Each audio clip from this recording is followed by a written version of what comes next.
សើចខ្ញុំណា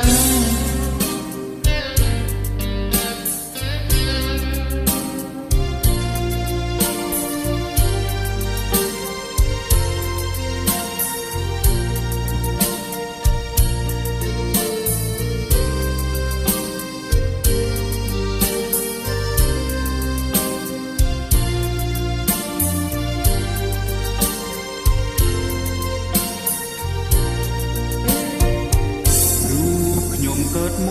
កជាអ្នកស្រុកស្រែผมជួយធ្វើកាប់ម៉ែទុំចំការស្រែមិនដូចតែទេសំនៀងវាចារដើនគេថាមានស្នេហ៍ស្រីស្រីចង់ស្ដាប់គ្រប់គ្នា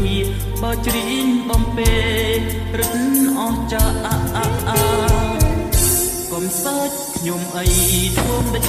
សំដីរដើនយ៉ាងនេះតែដួងចិត្តខ្ញុំសែនស្មន់សូភាពបុរសគ្មានទីស្នេហាទោះបីខ្ញុំខ្មៅណាគេថាខ្មៅស្រងសង្ហាពេលដែលខ្ញុំដើរទៅណាឮតែពាក្យថាសង្ហាគ្រប់គ្នាស្រាប់តែពេលនេះខ្ញុំចេញលួចមើលលួចខ្នាតហើយលួចស្រឡាញ់តែមិនដឹងធ្វើយ៉ាងណាជុំរៀបចោលបាត់នាងក៏ស្អាតរូបខ្ញុំក៏ស្អាតយើងទាំងពីរពិតជាអស្ចារ្យបើបានរៀបការពិតជាសមគ្នាណាស់មែនទេបងប្អូន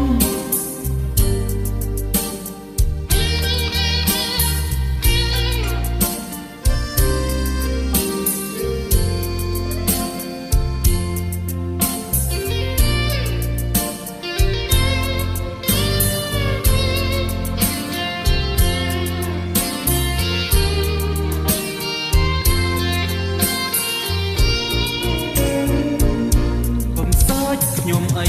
ធ្វើមិនដឹងសំដីរដើនយ៉ាងនេះតែដួងចិត្តខ្ញុំសែនស្មន់សូភាពបុរសគ្មានទីស្នេហាទោះបីខ្ញុំខ្មៅណាគេថាខ្មៅស្រងសង្ហាពេលដែលខ្ញុំដើរទៅណាគឺតែពាក្យថាសង្ហាគ្រប់គ្នាពេលនេះខ្ញុំចេញលួចមើលលួចខ្នាញ់ហើយលួចស្រឡាញ់តែមិនដឹងធ្វើយ៉ាងណាជុំរៀបចោលបាត់នាងក៏ស្អាតរូបខ្ញុំក៏ស្អាតយើងទាំងពីរពិតជាអស្ចារ្យបើបានរៀបការ